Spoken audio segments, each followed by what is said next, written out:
কথা বলা বিড়াল পিঙ্কি আর এক দুঃখী রাজকন্যা মেহেরিমা। এক বিশাল রাজ্যে ছিল এক দুঃখী রাজকন্যা। তার নাম ছিল মেহেরিমা। রাজার একমাত্র মেয়ে হওয়া সত্ত্বেও তার মনে শান্তি ছিল না। রাজবাড়ির বিলাসবহুল জীবন, সুন্দর পোশাক আর দামি গয়না কোনো কিছুতেই তার মন ভরত না। তার দুঃখের কারণ ছিল এক অদৃশ্য বন্ধন। তাকে এমন এক নিষ্ঠুর আর অহংকারী যুবরাজের সাথে বিয়ে দেওয়া হবে যাকে সে একটুও পছন্দ করত না।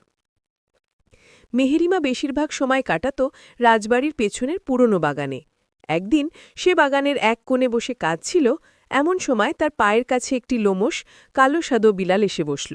বিড়ালটা মৃদুস্বরে ডেকে উঠল, মিয়াও। মেহেরিমা চোখের জল মুছে বিড়ালটির দিকে তাকাল। কি হয়েছে তোমার, সুন্দর পুসি? বিড়ালটা আচমকা মিষ্টি করে বলল, আমার নাম পুসি নয় রাজকন্যা, আমার নাম পিঙ্কি, আর আমি তোমার দুঃখ দূর করতে এসেছি। মেহেরিমা অবাক হয়ে বিড়ালটির দিকে তাকাল। তুমি তুমি কথা বলতে পারো? পিঙ্কি নামে সেই বিড়ালটি মাথা নেড়ে বলল, হ্যাঁ রাজকন্যা, আমি এক জাদু জানা বিড়াল। তোমার মন খারাপ কেন বলল তো?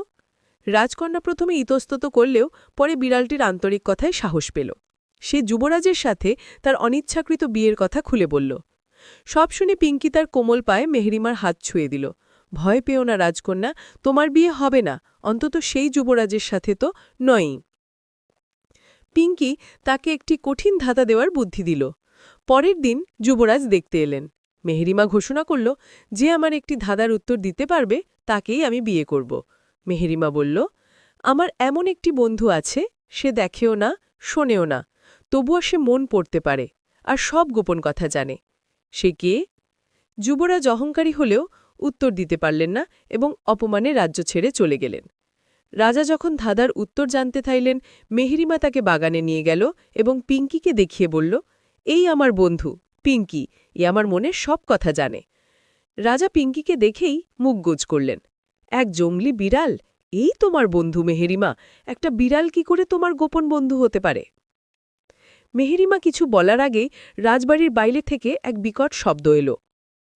যুবরাজ বিশাল সৈন্যদল নিয়ে রাজ্য আক্রমণ করেছেন। প্রতিশোধ নিতে এসেছেন তিনি। রাজকক্ষের রক্ষীরা ভয়ে কাঁপছে।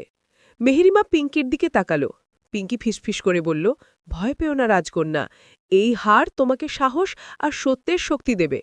পিঙ্কি তার থাবা দিয়ে মেহেরিমার গলার হারটা ছুঁয়ে দিল আর হারটা উজ্জ্বল নীল আলোয় ঝলমল করে উঠল। পিঙ্কির পরামর্শে মেহেরিমা একা যুবরাজকে তার কক্ষে ডাকল। যুবরাজ সদর্পে কক্ষে ঢুকল। মেহেরিমা তখন পিঙ্কির জাদু করা হারটি ধরে যুবরাজের দিকে তাকাল। হারটি থেকে তীব্র নীল আলো বিচ্ছুরিত হল, যা যুবরাজের ওপর পড়তেই তার অহংকারী চেহারা পাল্টে গেল। তার রাজকীয় পোশাক ছিঁড়ে গিয়ে সে এক কুৎসিত লোভী ব্যাঙ মানুষের রূপ ধারণ করল। আসলে এই যুবরাজ ছিল এক দুষ্টু জাদুকর, যে ছলনা করে রাজ্যের ক্ষমতা দখল করতে এসেছিল। জাদুর প্রভাবে যুবরাজের আসল রূপ প্রকাশ পাওয়ায় তার সমস্ত সৈন্যতাও হতভম্ব হয়ে অস্ত্র ফেলে দিল। জাদুকর পরাজিত হয়ে সভাকক্ষ থেকে লাফিয়ে পালাল। রাজা বিস্ময়ে হতভাগ হয়ে দেখলেন তার রাজ্যের সবচেয়ে বড় বিপদ সামান্য একটি বিড়ালের বুদ্ধিতে আর জাদুতে দূর হল।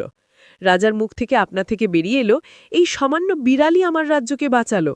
ওহ পিঙ্কি, তুমি শুধু আমার মেয়ের বন্ধু নও, তুমি আমাদের রাজ্যের ত্রাতা। এই ঘটনার পর থেকে রাজা আর কখনও বিড়ালকে অপছন্দ করেননি। তিনি বুঝতে পারলেন ছোট বা অপ্রত্যাশিত কোনো প্রাণীও অনেক বড় ভূমিকা রাখতে পারে। তিনি পিঙ্কিকে রাজকীয় আদর যত্নে রাখলেন। মেহেরিমা রাজ্যের সাহসী রাজকন্যা হিসেবে পরিচিত হল। আর সে দুঃখী ছিল না। পিঙ্কি ছিল তার বিশ্বস্ত বন্ধু, যে মনের কথা জানত এবং প্রয়োজনে জাদু দিয়ে সাহায্য করত। তারা একসাথে সুখে শান্তিতে দিন কাটাতে লাগল।